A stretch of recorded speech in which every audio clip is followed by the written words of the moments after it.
为什么物理学中有这么多的平方反比定律呢？比较典型的就是电场力和万有引力定律，这其实和我们的空间维度有关系。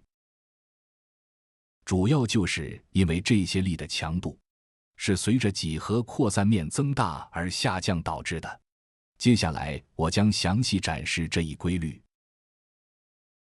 想象有一个点电荷，它向四周均匀发射电场线。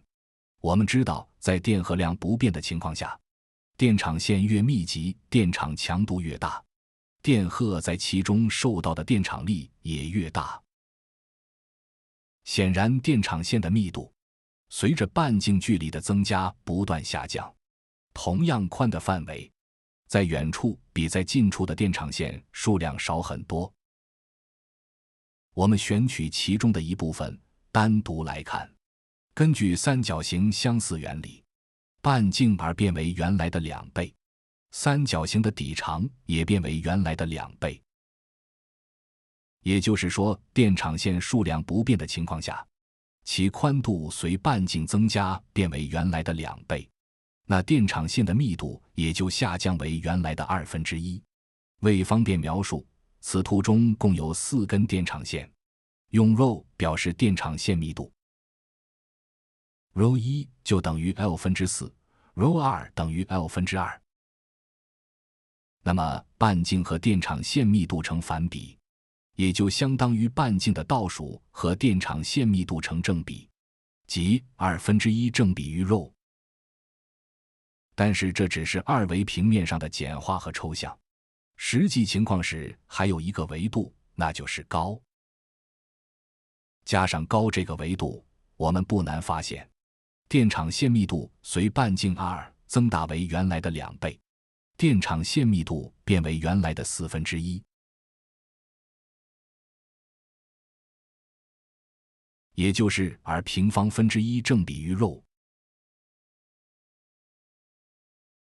又因为电场线密度正比于电场强度 E， 所以电场强度就正比于 r⁴1。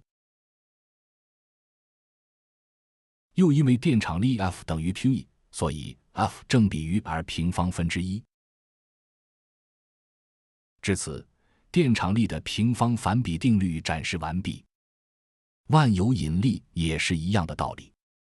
电场强度 E 在电场力中的地位和重力加速度 G 在万有引力中一致。也就是说，三维空间里面，这种力场强度随几何面均匀扩大，而衰减的现象都可以用平方反比来描述。这是因为其扩散边界在三维空间中是个球面，表示 F 正比于2的平方分之一，也就是2的负2次幂。在二维空间中，扩散边界是个圆周，表示 F 正比于1/2，也就是2的负1次幂。在一维空间中，扩散边界是2个点，力场线密度不会衰减，也就是说，力不随几何尺度增加而变化，也就是 F 正比于2的0次幂，而任何数的0次幂都是常数1，所以 F 正比于1，说明 F 在一维空间中是个常数。这就是力场的变化和维度之间的深刻联系，也是平方反比的本质原因。